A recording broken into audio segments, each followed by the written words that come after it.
Allora, benvenuti a tutti, buona serata. Sono particolarmente contenta di essere qui a inaugurare la prima lezione del corso di archeologia. Il corso di archeologia è alla terza edizione, ma abbiamo constatato con piacere che è diventato e rimarrà uno dei nostri corsi storici, accanto a quella di storia del Veneto, accanto a quello di storia dell'arte, della sanità e della oreficeria. Quello di quest'anno è un ciclo legato ai 1600 anni della storia di Venezia, che si articolerà in 7 lezioni, da prima di Venezia, come cosa di cui ci parlerà oggi la dottoressa Tirelli, e fino agli ultimi scavi archeologici che sono stati fatti. Io devo ringraziare la dottoressa Tirelli, che siamo orgogliosi di avere nostra socia, che è stata direttore archeologo per oltre 30 anni, circa 30 anni, presso la Soprintendenza per i beni archeologici del Veneto. Dall'87 ha assunto l'incarico di direttore del Museo archeologico di Altino. È progettista dell'allestimento della nuova sede del Museo archeologico, ha diretto numerose e fortunate campagne di scavo nei siti archeologici di Altino e di Oderzo. Ha realizzato nel 1999 una convenzione con l'Università Ca' Foscari per la valorizzazione del patrimonio archeologico altinate ed è attualmente presidente del Comitato Vetri di Laguna, che si occupa della valorizzazione del vetro in generale in ambito lagunare. E a lei, se dobbiamo l'organizzazione dei 3 corsi che abbiamo avuto e di questo, e speriamo, dottoressa Tirelli, di averla anche come organizzatrice dei prossimi. Grazie e buon incontro.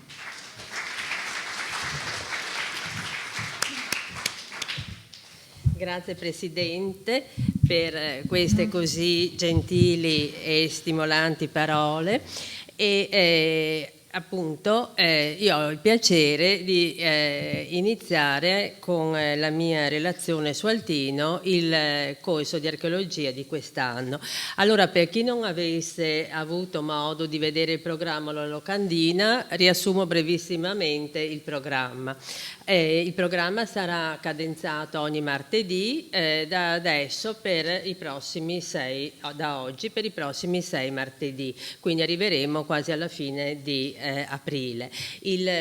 Come diceva la Presidente, il corso è incentrato sui 1600 anni di Venezia, siamo ancora all'interno dell'anno perché More Veneto l'anno finirà il 25 di questo mese, di marzo, e al prossimo incontro che sarà condotto dalla professoressa Cresci Marrone e da Lorenzo Calvelli, avrà come argomento questa data fatidica del 421, la data leggendaria della nascita di Venezia, su cui appunto loro discuteranno e ci presenteranno quello che era il contesto storico di Venezia, non di Venezia ma del Veneto nel V secolo d.C. Poi avremo una conferenza che riguarderà lo scavo di San Pietro di Castello, la Olivolo, quindi il sito veneziano più antico, frequentato già in età romana, appunto di passaggio della navigazione endolagunare, i cui scavi sono iniziati negli anni '80 e sono proseguiti in varie campagne di scavo e verranno illustrati da Marco Bortoletto.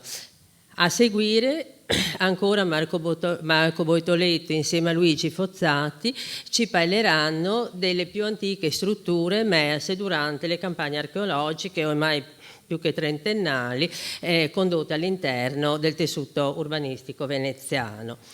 Poi sarà il momento di Irene Favaretto, o forse di Luigi Sperti, scusate un attimo, di Luigi Sperti, il quale ci parlerà del rimpiego di marmi, pietre antiche all'interno del contesto dell'area marciana, mentre Irene Favaretto ci parlerà della sopravvivenza, della persistenza delle immagini che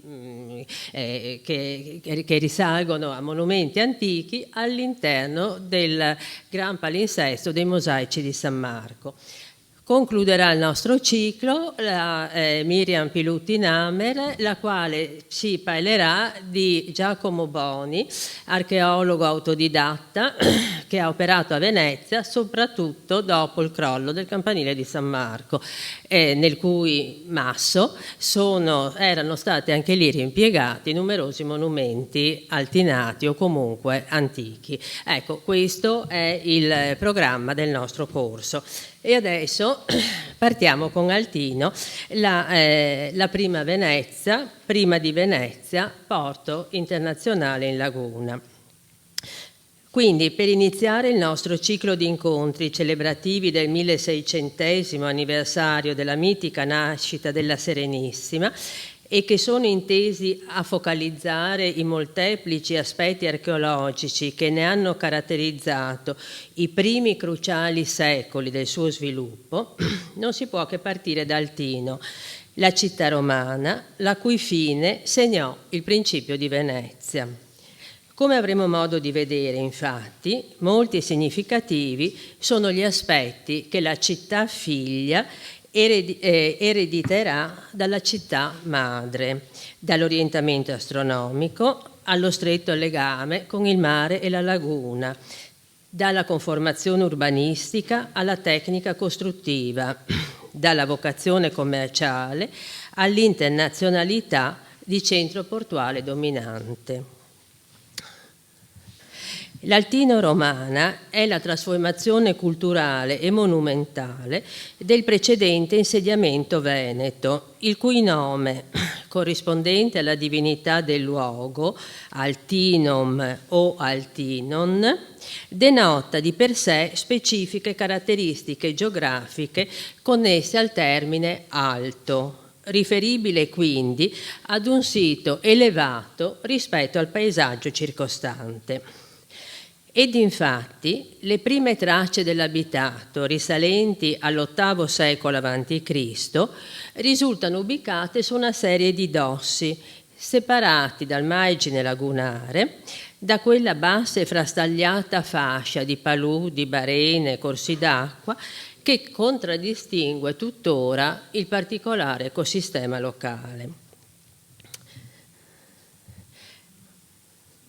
L'ubicazione riparata, favorevole allo scalo della navigazione endolagunare, aveva favorito lo sviluppo di un più antico insediamento già nell'età del bronzo finale, ossia fra la fine dell'XI e il X secolo a.C., le cui evidenze sono state riportate in luce in più luoghi all'interno del territorio altinate, tra cui particolarmente significativo risulta il sito in località Porte Grandi, distribuito su dossi sabbiosi in prossimità del fiume Sile, prospiciente il margine lagunare e proprio alla foce del fiume. Questi rinvenimenti, frutto della ricerca archeologica dell'ultimo ventennio, si schierano evidentemente a favore dell'ipotesi più volte avanzata dagli studiosi di una frequentazione della laguna che sarà di Venezia da parte di navi provenienti dall'area egea e mediterranea già sul finire del secondo millennio a.C., come verrebbe attestato da alcuni frammenti di ceramica micenea di cui è stata supposta, anche se purtroppo mai definitivamente chiarita, la provenienza da Torcello e da Mazzorbo. A partire dall'VIII secolo l'insediamento si consolidò in posizione strategica, nel cuore di un territorio racchiuso da corsi fluviali e canali, il Sile a nord, lo Zero ad ovest, il canale Santa Maria a sud e gli specchi lagunari ad est. L'ubicazione di per sé riflette fin dall'origine la vocazione mercantile che caratterizzò tutto il lungo arco di vita dell'Altino preromana e romana, collegata attraverso gli specchi lagunari alla bocca di porto e quindi alle rotte adriatiche e mediterranee, attraverso il Coiso del Sile, alla Valle del Piave e ai valichi alpini, e attraverso una eticolata rete di piste, di strade piste, su cui in seguito si sovrapporranno le monumentali arterie stradali romane, ai principali centri veneti. La particolare ubicazione dei due santuari preromani, localizzati rispettivamente a nord-ovest e a sud-est dell'abitato, rivela fin dall'origine il profondo legame con il commercio che caratterizzava entrambi i luoghi di culto, la cui frequentazione sarebbe proseguita senza soluzione di continuità fino a tutta l'età romana. Il santuario nord-occidentale era situato infatti alla convergenza di tracciati stradali che diretti verso l'entroterra e verso i valichi transalpini, mentre quello sud-orientale veniva a costituire strategicamente l'avamposto della città verso il mare, verso il fronte lagunare marittimo e di conseguenza verso chi raggiungeva Altino per via acquea. Quest'ultimo santuario, i cui resti sono stati oggetti di indagini sistematiche pluriennali, a cominciare dal 96 e concluse nel 2007, e siamo nel cantiere del nuovo museo di Altino, rappresenta un osservatorio privilegiato per l'individuazione delle direttrici dell'import-export dell'Altino preromana. L'ampio spettro delle offerte votive rinvenute al suo interno viene infatti indirettamente a rispecchiare le principali rotte commerciali che convergevano nell'emporio lagunare. Il luogo di culto era dedicato alla divinità del luogo, Altino, il cui nome compare in due varianti, Altino e Altno, nelle iscrizioni dedicatorie presenti in lingua ed alfabeto venetico su vasellame fittile e bronzeo. Qui potete vedere il teonimo scritto in modo sempre sinistroiso su frammenti fittili di ceramica grezza, su un piede di schifos attico e sull'orlo di un lebete bronzeo, quindi su innumerevoli e diversi supporti, come direbbero gli epigrafisti. Il luogo di culto era dedicato appunto alla divinità del luogo, di cui stiamo vedendo appunto il nome in queste due varianti. Il santuario nasce alla fine del VI secolo e perdura fino all'età romana medio-imperiale, quando alla divinità locale si sostituì Giove, la divinità principale del Pantheon romano. Quindi alla divinità principale veneta del luogo si sostituisce la principale divinità del Pantheon romano. Accanto agli ex voto di tradizione veneta, vediamo dei bronzetti presenti durante tutto l'arco del periodo preromano. I materiali votivi riferibili alla fase più antica del santuario ne riflettono l'immediata apertura internazionale, come attesta la presenza di ceramica attica e di bronzetti etruschi databili fra la fine del VI e il V secolo a.C., con ogni probabilità trasportati ed offerti nel santuario da mercanti provenienti da Spina e da Adria, ossia dai porti empori dell'Etruria padana.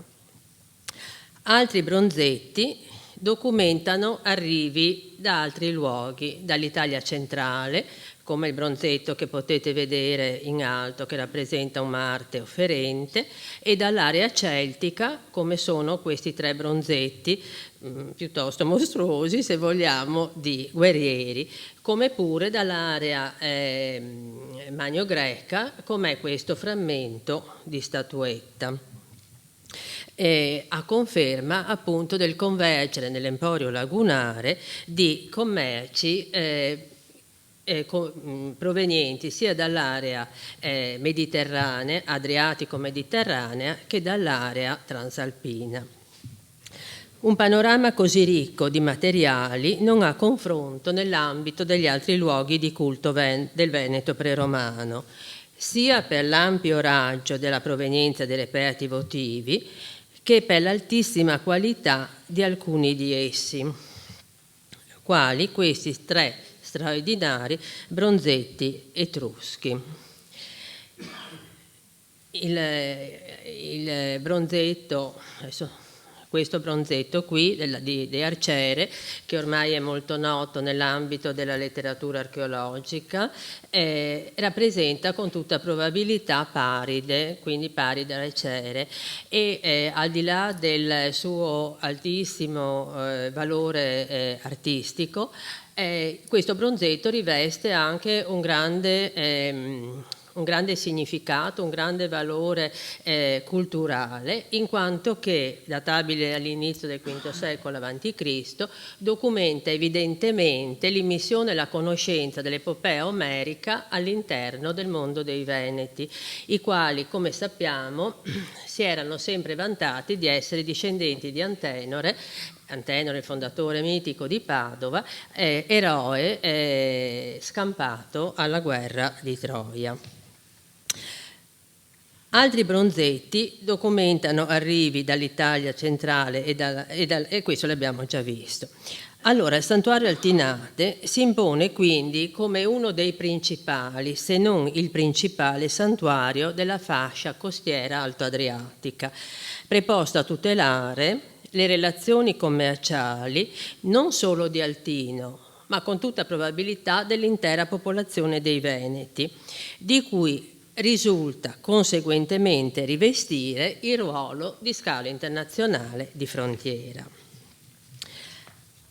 Ma perché tutti questi mercanti arrivavano ad Altino e perché portavano i loro doni votivi nel santuario Altinate? Questo ce lo siamo chiesto. E cosa abbiamo ipotizzato?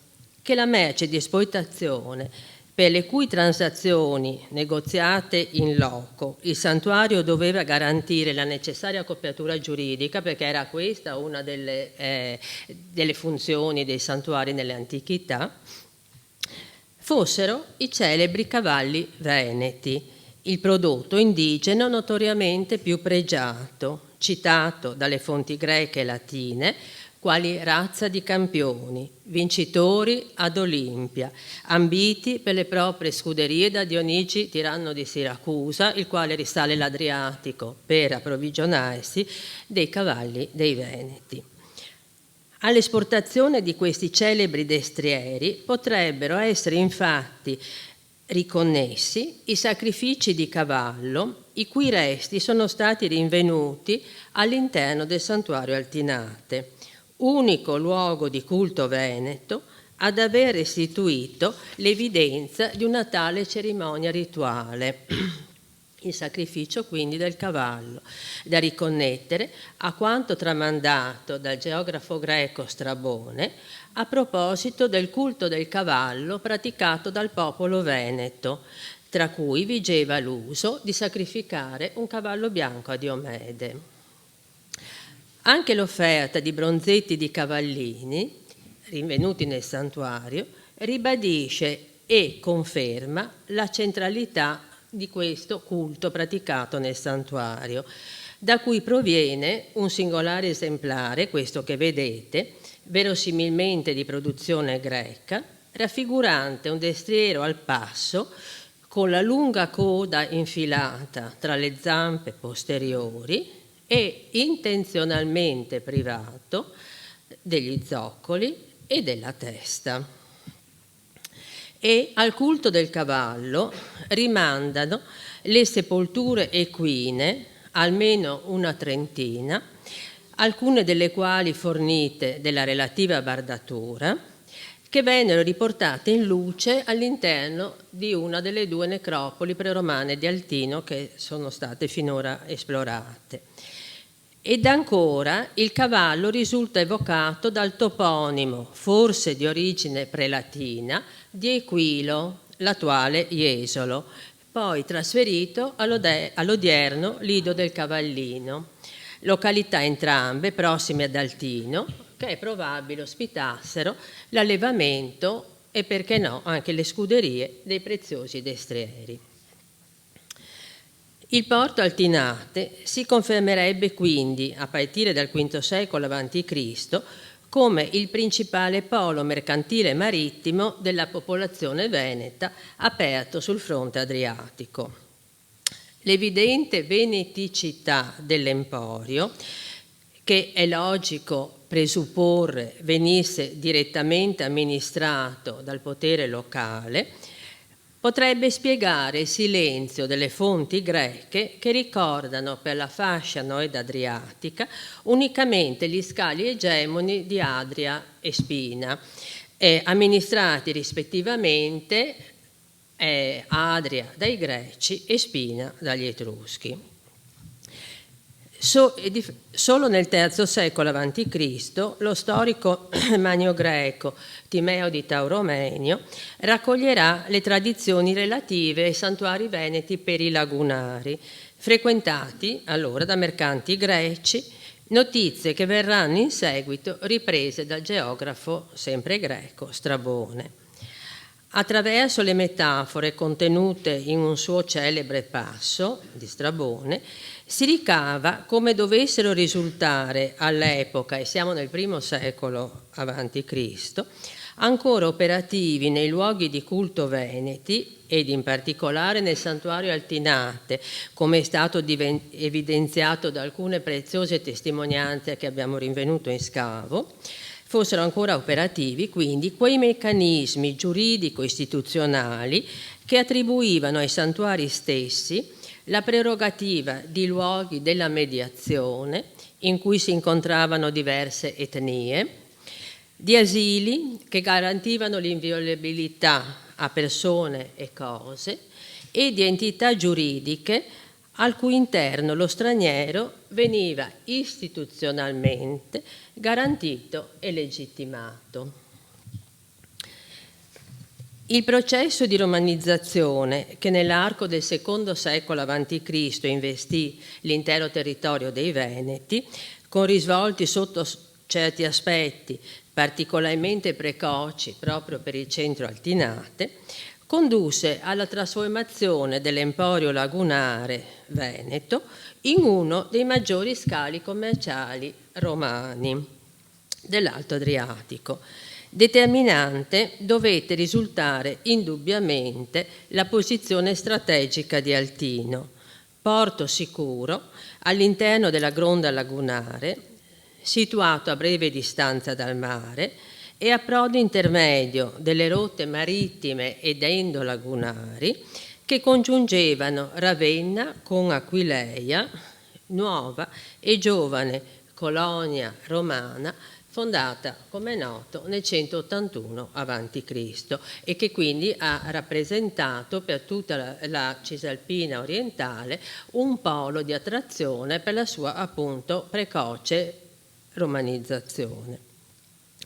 Fondamentale dovevano apparire anche le potenzialità insite nella navigazione per acque interne, alternativa a quella in mare aperto che quella per acque interne venne successivamente ampliata dall'imperatore Claudio e verrà citata ancora a distanza di secoli dall'Itinerarium Antonini e dall'Editto dei Prezzi di Diocleziano.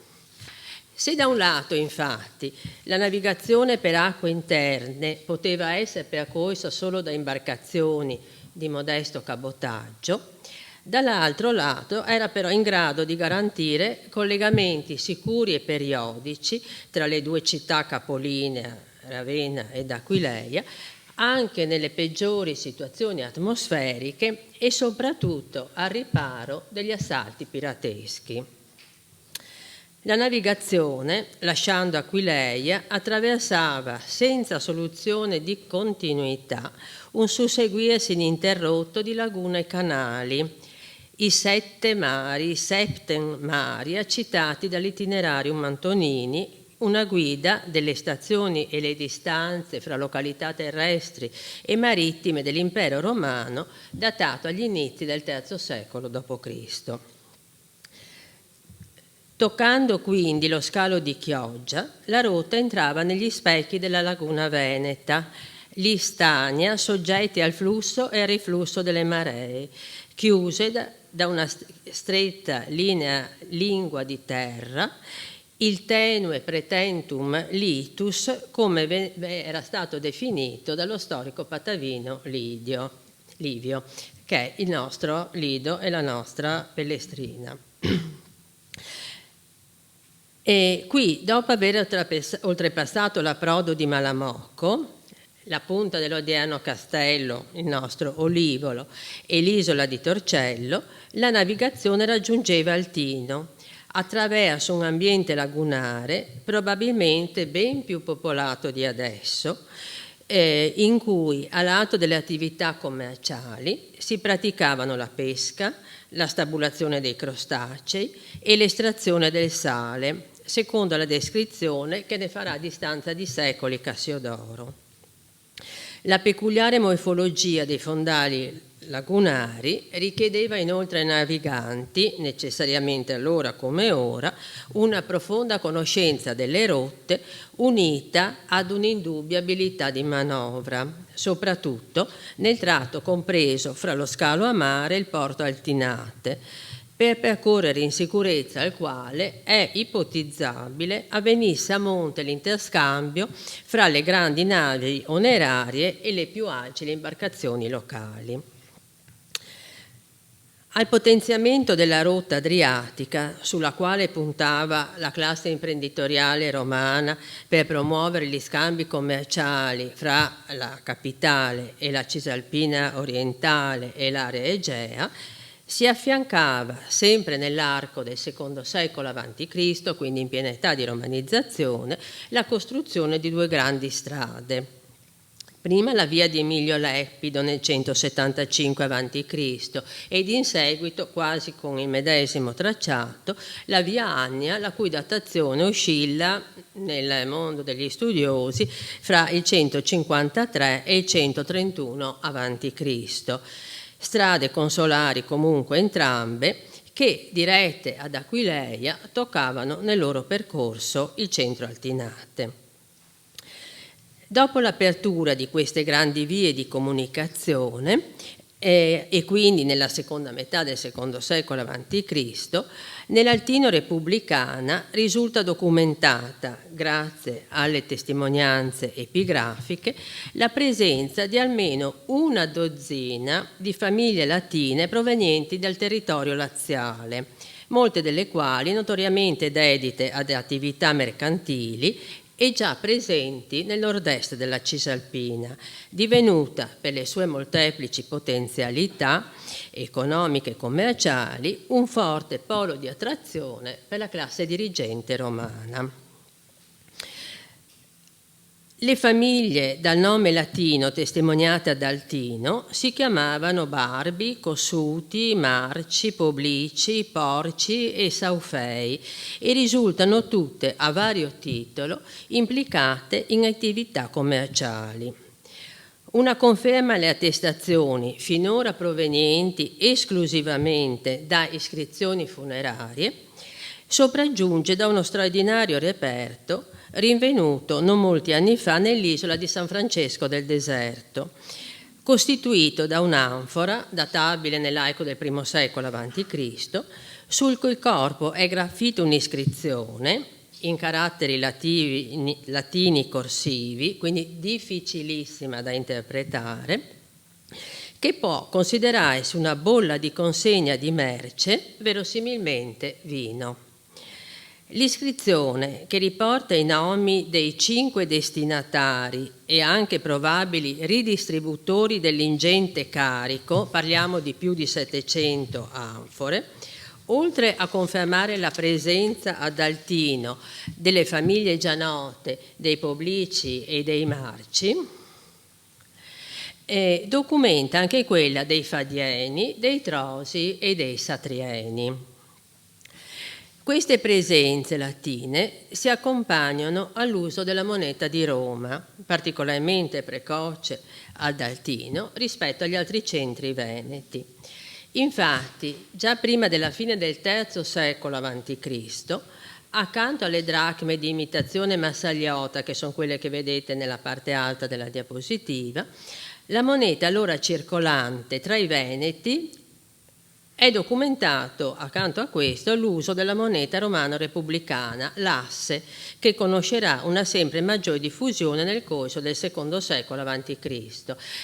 L'asse romana, che è una moneta molto grossa e pesante, è facilissimamente riconoscibile perché reca su un lato, sono tutti uguali, reca sul lato il giano bifronte e la prua di nave sul dritto giano bifronte e sul retro una prua di nave. In questo panorama si inquadra la forte attrazione giocata fra secondo e primo secolo a.C. dalla cultura ellenistica all'interno della società altinate, attrazione che rimarrà per tutti i secoli di vita di Altino. Società altinate tra la cui elite vanno ricercati i committenti di prestigiosi prodotti di importazione, quali questa eccezionale collana d'oro di probabile produzione tarantina e la grande gemma da collezione, molto grande, un onice zonato che raffigura una scena di battaglia desunta da un'opera originale di Lisippo. È probabile che nell'ambito della riorganizzazione urbanistica che investì Altino, divenuta municipio romano fra il 49 e il 42 a.C., fosse prevista anche la monumentalizzazione degli impianti portuali sul fronte lagunare, individuati negli anni 30 del Novecento da Alessio de Bon ai margini della palude di Cona in località Montiron. Mentre approdi attrezzati e banchine di ormeggio dovettero munire sempre più numerosi le sponde dell'articolata rete di canali che attraversava la città, la cui fisionomia è ben delineata dalle parole ancora una volta di Strabone, che ricorda come Altino, analogamente a Ravenna, costruite interamente in legno, stesse in mezzo alla lagune, attraversata dall'acqua e percorribile quindi su ponti o su barche.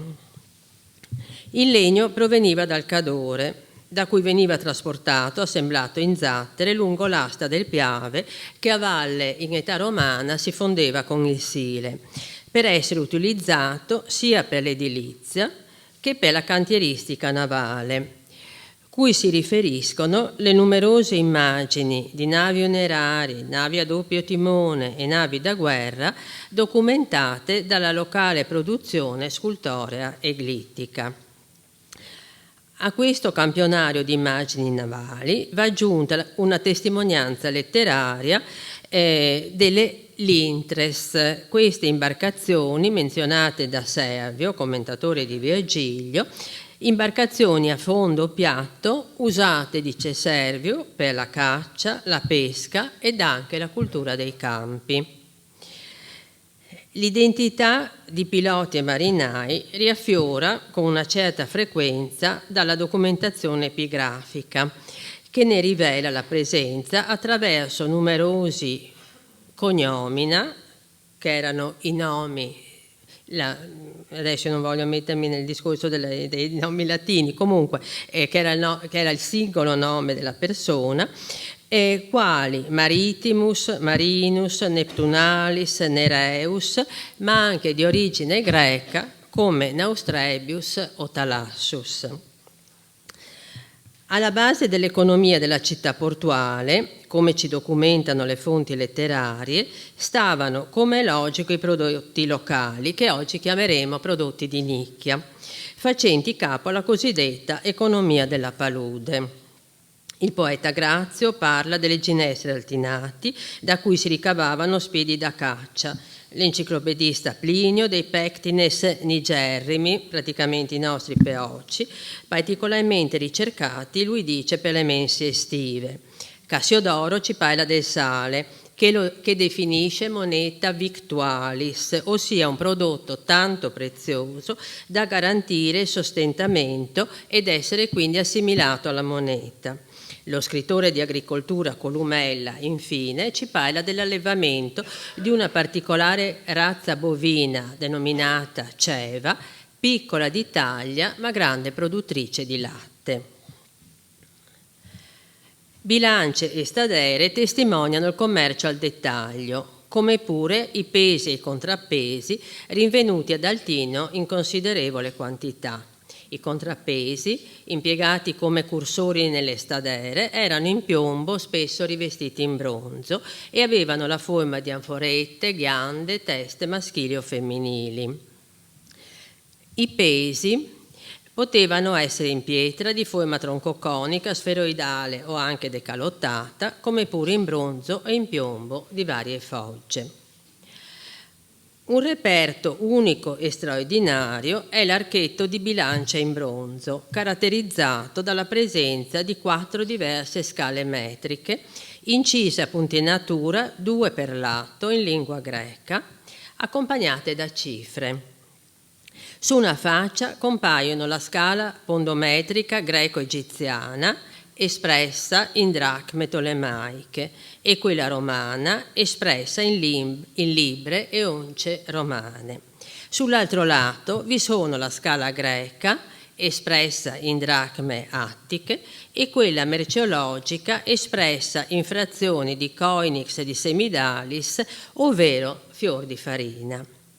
Questa bilancia, quindi, con tutta probabilità, doveva essere utilizzata anche con funzione di convertitore di un sistema pondometrico, convertitore da un sistema pondometrico ad un altro, e serviva naturalmente a pesare solo minime quantità di sostanze, che evidentemente dovevano essere sostanze molto preziose, importate ad Altino quindi dai mercati greci, egizi e romani. È questo uno strumento veramente straordinario che non trova assolutamente confronto in altri luoghi. Noi, quando è stato studiato questo strumento, non è stato possibile confrontarlo con altri.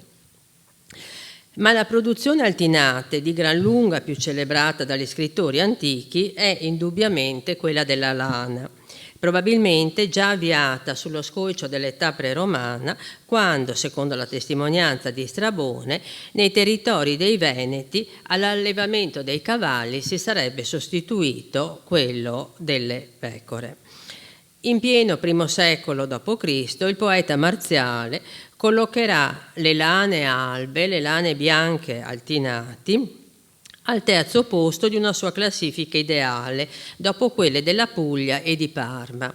E Columella celebrerà l'eccellenza delle pecore altinati, le migliori, lui dice, fra le cisalpine, pari a suo giudizio solo a quelle allevate nuovamente tra Parma e Modena.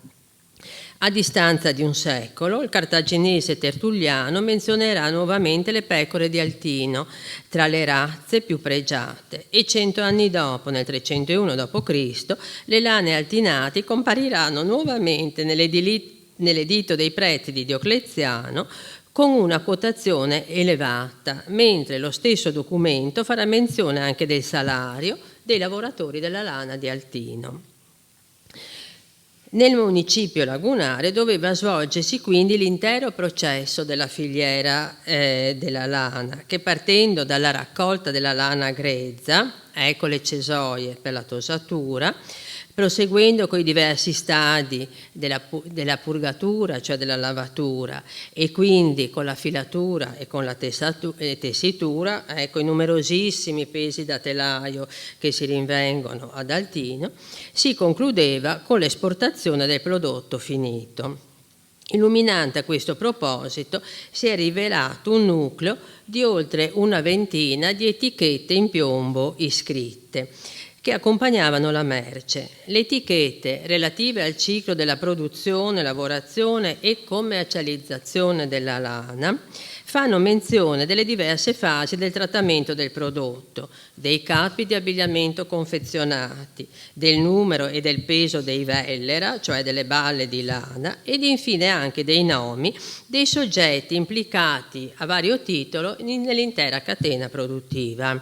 Anche queste sono scritte in corsivo, sono dei oggettini grandi così, come potete vedere dall'immagine della vetrina, e sono difficili, e la scrittura è stata difficilissima da leggere e da interpretare. Comunque i nostri epigrafisti ce l'hanno fatta trionfalmente.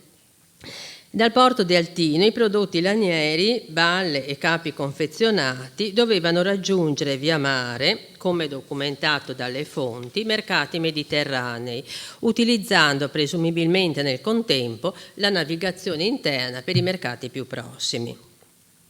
Per quanto riguarda invece l'import, la maggior parte delle merci giungeva dalle vicine zone della pianura padana e dalle coste dell'Adriatico. Si trattava soprattutto di derrate alimentari, vino e olio, che arrivavano contenuti nelle anfore. Benché le vie di comunicazione fossero meno dirette, alcuni prodotti provenivano anche dall'Italia centrale e meridionale, come i famosi e costosi vini laziali e campani. Dalla Carinzia venivano importati metalli, ferro, piombo e anche oro. I rapporti con l'Oriente, già avviati in età protostorica, si consolidarono nel corso della prima età imperiale, con l'arrivo di merci e la circolazione di persone libere e di schiavi provenienti dalla Grecia e dall'Asia minore. Notevole è la quantità di ceramica fine da mensa e di vasellame in vetro dalla lavorazione pregiata. Queste suppellettili costituivano la merce di accompagno nei carichi delle navi, che trasportavano dall'Oriente le anfore in cui era contenuto il rinomato vino greco, soprattutto il vino di Rodi. Così dalla Grecia e dall'Asia minore giungeva anche una larga parte dei marmi policromi, un bene di lusso e un simbolo di prestigio, di cui Altino ha restituito circa 45.000 frammenti, utilizzati per decorare le abitazioni private e gli edifici pubblici della città romana. Sono presenti alcuni dei marmi indicati in assoluto fra i più costosi dell'editto, sempre nell'editto dei prezzi di Diocleziano, come il giallo antico e il porfido rosso dall'Africa o il pavonazzetto dall'Asia minore. Meno rilevante risulta l'importazione di merci dalle aree occidentali dell'impero a causa dei più difficoltosi e costosi collegamenti. Dalla penisola iberica giungeva comunque ad Altino il garum, pregiata e costosa salsa di pesce, amatissima in età romana, anch'esso trasportato all'interno di anfore. L'intensa attività commerciale fervente ad Altino nei primi secoli dell'impero risulta documentata anche dai cognomina più diffusi fra gli schiavi e i liberti altinati, quali Hermes, Erma, Ermio, Hermeros, Mercurius o Mercurialis, che sono infatti derivati dal nome della divinità protettrice delle transazioni mercantili, Hermes Mercurio. Ma il profilo commerciale della città si riflette inevitabilmente anche nella sfera del sacro. Senza confronti risulta infatti la dedica ai lucris meritis, cioè ai guadagni ben meritati, che compare su di una rete votiva proveniente dal santuario nord-occidentale. Anche questo, ripeto, totalmente divinità totalmente senza confronti in altre città romane. Ma chi erano alla fin fine questi altinati progenitori di Venezia? Il quadro degli abitanti nei primi secoli dell'età imperiale viene puntualmente riflesso dal diagramma sociale della comunità lagunare, in perfetto allineamento con i parametri dei principali centri portuali di età romana, così come risulta dalla documentazione epigrafica, che infatti è un sacco inesauribile in cui pescare per tutte le notizie che si possono applicare. Nel latino imperiale la percentuale di schiavi liberti supera infatti il 50% della popolazione.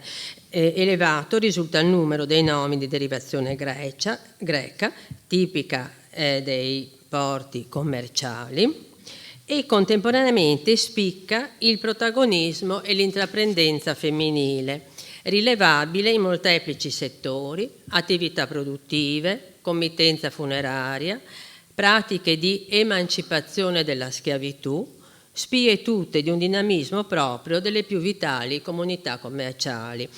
Voi sapete che gli schiavi potevano essere liberati, cioè emancipati, dal loro patrono, e moltissimi schiavi che diventano quindi liberti una volta liberati, e che possono affrontare delle carriere strepitose nell'ambito del municipio, dei singoli municipi. Risultano poi dalle loro iscrizioni, dalle iscrizioni funerarie nei loro rispettivi monumenti, proprio emancipati, cioè liberati dalle patrone, dalle donne, e questo è un dato molto importante, perché ti fa capire quanto fosse in evidenza il ruolo della donna anche dal punto di vista chiaramente economico.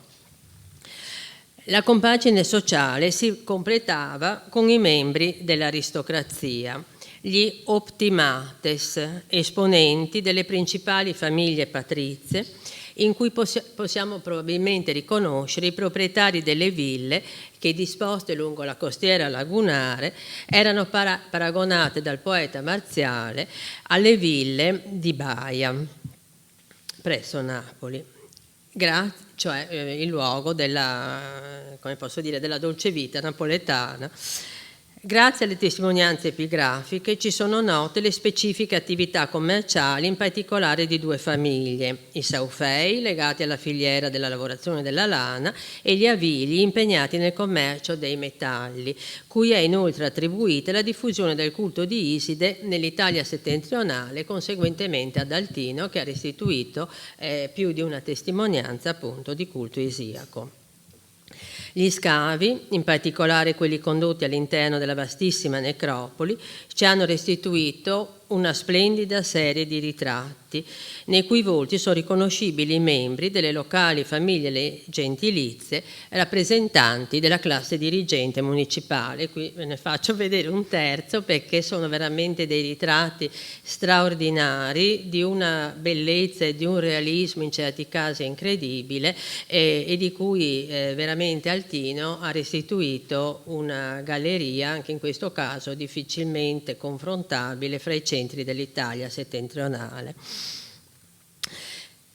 Veniamo all'Altino tardoantica. L'Altino tardoantica trova un'eloquente rappresentazione nella tabula poitingheriana, una sorta di carta del Turing di IV secolo d.C., pervenutaci in una copia di età medievale. Qui infatti Altino viene rappresentata cinta da mura e fornita di 2 torri, che, in base al criterio gerarchico adottato da questa carta geografica, diciamo così, che definisce le città con simbologie differenziate proporzionali alla loro importanza, vuole indicare, appunto, questa vignetta di una città con 2 torri e cinta da mura, vuole indicare un centro di notevole importanza.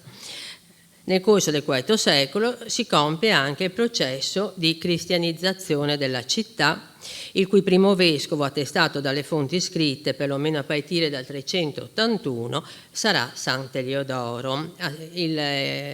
L'immagine del mosaico che vedete è desunto dal grande mosaico di Torcello, dove è rappresentato proprio San Eliodoro, tra gli altri. Per l'età tardoantica è soprattutto l'entità del patrimonio numismatico, databile fra IV e V secolo, a darci,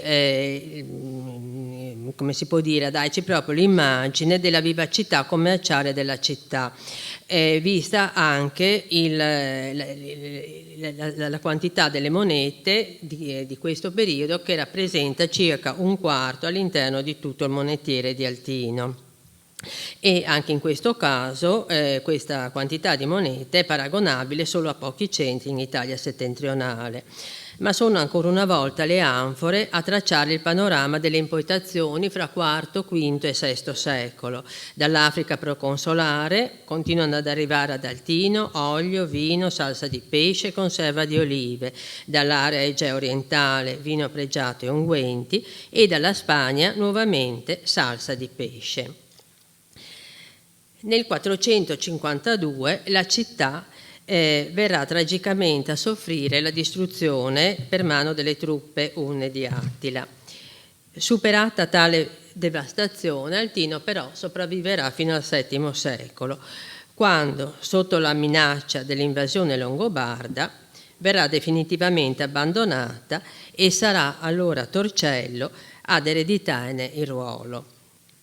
Le vicende storiche che vedranno avvicendarsi nel corso della seconda metà del primo millennio le diverse supremazie insulari condurranno, come noto, alla nascita e alla formazione della Serenissima, che della progenitrice Altino erediterà, oltre alla posizione lagunare, la fisionomia urbanistica, il legame con mare e laguna, l'apertura culturale internazionale ed il ruolo commerciale.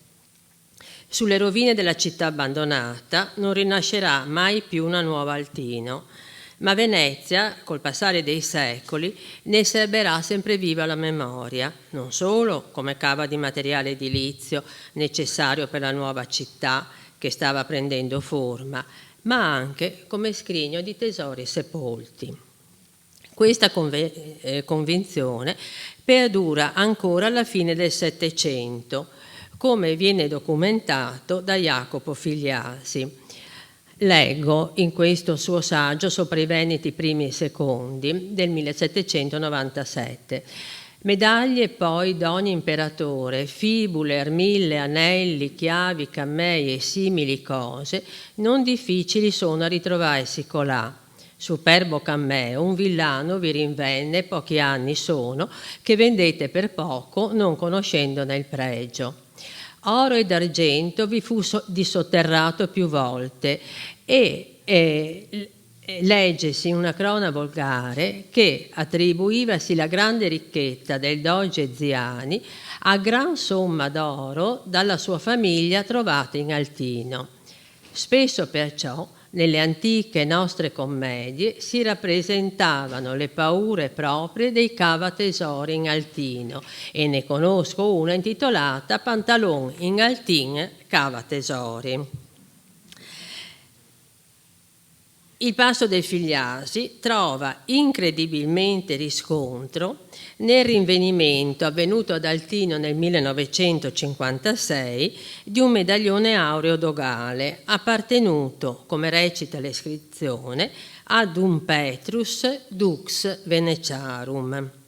Tra i possibili committenti del prezioso sigillo, databile in epoca medievale, si contano fra l'837 e il 1311 almeno una decina di dogi di nome Pietro, tra i quali compare però anche Pietro Ziani, doge fra il 1205 e il 1229, noto proprio per i suoi possedimenti altinati. Il legame che unisce la città madre alla città figlia perdura tutt'oggi concretamente sotto i nostri occhi, dico io, nella sopravvivenza dei numerosi monumenti di Altino riempiegati a Venezia, oltre che adornare le facciate di case e palazzi, a sostenerne le fondazioni e ad essere inglobati nella struttura. Ma questa, come dicevamo, sarà materia dei prossimi incontri. Vi ringrazio per l'attenzione.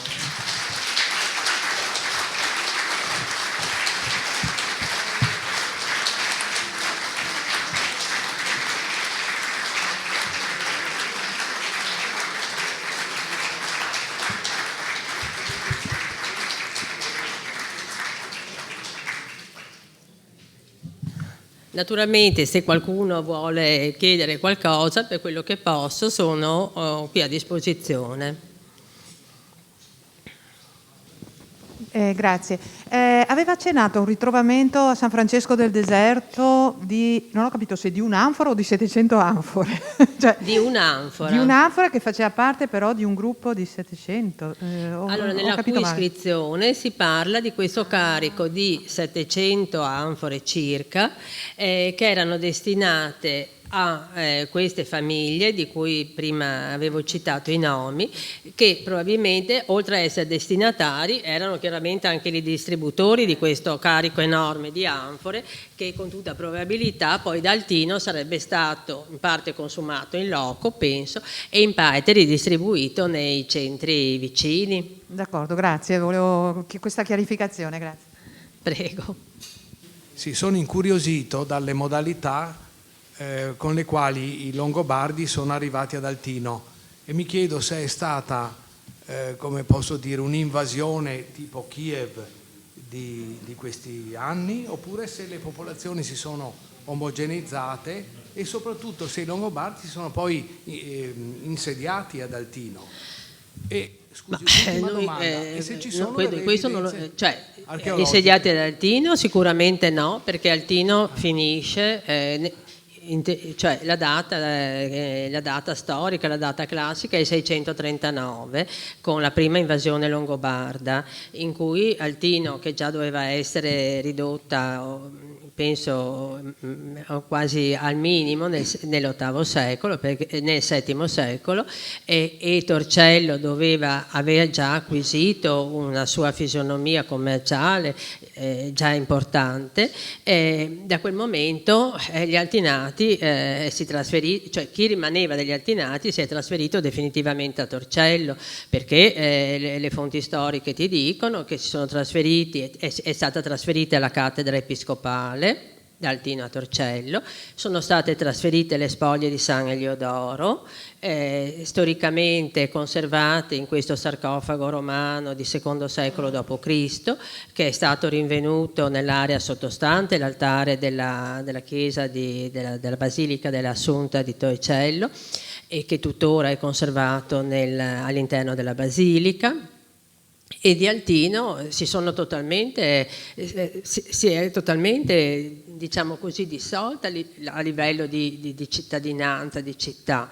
Di Altino tutto quello che rimaneva in vista, e doveva essere ancora parecchio, in buona parte è stato asportato ed è diventato, come abbiamo visto, proprio materiale di costruzione per Venezia e per le isole della laguna, moltissimo, sia come materiale da costruzione all'interno delle strutture, pietre d'angolo di palazzi importanti come Palazzo Grimani, una delle due che ho fatto vedere, o come questa retta di mitra che è inglobata a San Lorenzo di Castello, ma anche nelle isole. Basta che pensiamo che cos'è il portale di San Donato a Murano. Il portale di San Donato a Murano è affiancato da quelle che sembrano due pilastri, ma che in realtà sono le due metà di un grande altare ottagonale di Altino, che è stato sezionato nel senso della lunghezza e posto ai lati del portale e della Basilica di Santa Maria Assunta, il cui, come si dice, la cui vasca battesimale altro non era, fino a pochissimi decenni fa, questa grande urna funeraria Altinate, la cui iscrizione cita questo Acilius, un decurione, che con tutta probabilità era abbinata a questo grande altare ottagonale poi sezionato e che è diventato il portale. Questo tanto per fare un esempio, ma se ne potrebbero fare moltissimi. Quindi il materiale lapideo che era ancora a vista da Altino veniva via via utilizzato. Del resto Venezia aveva bisogno di materiali, le antiche cronache veneziane ne parlano diffusamente, le proprietà dei vari dogi che erano in tutta la gronda lagunare, ma anche di fronte, ma anche a Pola, ma anche in Istria, erano tutti luoghi di approvvigionamento di materiale lapideo per la città, perché qui da noi il materiale lapideo primo che trovi, penso, sono le cave ogane, la trachite ogane, cosa che a Venezia viene usata unicamente per la pavimentazione, e quella volta sicuramente no. Quindi c'era una fame enorme di materiale edilizio, e Altino dal punto di vista geografico era la fonte più vicina di approvvigionamento. Storicamente noi sappiamo di questo monastero dedicato a Santo Stefano, che è una delle poche cose che sopravvivono ad Altino. Ciriaco d'Ancona nel 400 va ad Altino e trova ancora un monumento che poi verrà trasportato a Torcello. Ci sono queste planimetrie quattrocentesche, cinquecentesche di Altino, ma tolto sto monastero, una chiesa, non c'è assolutamente null'altro. Certo, E questa è la fortuna archeologica di Altino, perché Altino è un caso unico nel panorama non solo veneto, ma proprio quasi italiano. Si contano neanche sulle dita di una mano i centri antichi che non hanno più avuto continuità di vita, cessano, su di loro si sedimentano i secoli e restano dei patrimoni straordinari con delle potenzialità archeologiche straordinarie che vanno tutelati, valorizzati anche, ma soprattutto tutelati, perché a loro sotto la coltre attuale c'è tutto quello che resta intatto della città romana e della città preromana sotto. Quindi possiamo dire che da parte dei Longobardi è stato un saccheggio militare a pieno titolo. Sì, cioè noi adesso non sappiamo neanche se i Longobardi fossero effettivamente arrivati o meno a Altino. Quello che sappiamo di sicuro è che gli abitanti, in vista di questa minaccia, quella spada di Damocle che avevano sulla testa, quei pochi che c'erano rimasti si sono trasferiti definitivamente a Torcello. Bene. E da quel momento Altino finisce. Grazie, dottoressa. Adesso... Buonasera, grazie. Le volevo chiedere, si può pensare con una certa ragione che il porto fluviale di Altino sia sotto le piste del Marco Polo oggi? Scusi, non ho capito. Se il porto fluviale di Altino sia sotto le piste oggi dell'aeroporto Marco Polo? Cioè, l'aeroporto Marco Polo, sì. Si può pensare che ci siano dei resti di Altino, dello scalo fluviale? Perché con questa mascherina sì, ci capisce. mi scusi, ma d'altra parte è così. Vabbè. Cioè, allora le posso dire che nell'ambito dell'aeroporto noi abbiamo noi abbiamo scavato, noi abbiamo scavato e mai all'inizio del 2000 direi, all'interno della bretella della Polizia dello Stato dell'aeroporto, comunque insomma zona aeroporto, e sono venuti alla luce i resti di una necropoli che comincia in età di romanizzazione e poi prosegue in età romana. Abbiamo indagato un settore limitato, quello che era previsto essere soggetto ai lavori di ampliamento della bretella della Polizia dello Stato. Dopodiché l'aeroporto è proprio sul margine lagunare, non lo so, o c'è una villa sotto oppure non lo so. Le Altinelli sono un po' una favola. Ecco, no, perché è solo una favola? Cioè, le Altinelle hanno una dimensione, sono dei mattoncini. Il mattone utilizzato ad Altino è il mattone sesquipedale romano, che è 30 x 45, spessore 8, perché quello è. Quindi queste Altinelle ad Altino non esistono. Probabilmente io penso, ma questa è un'idea insomma non fondata se non nella mia testa, che così si chiamassero perché forse venivano ricavate dai mattoni sesquipedali romani che, essendo troppo grandi forse per le costruzioni iniziali e per lo spessore, forse da questi venissero ricavati, o che comunque venissero ricavati utilizzando l'argilla che veniva scavata ad Altino. Però insomma ad Altino, Altinelle non ce ne sono. Ecco. Grazie.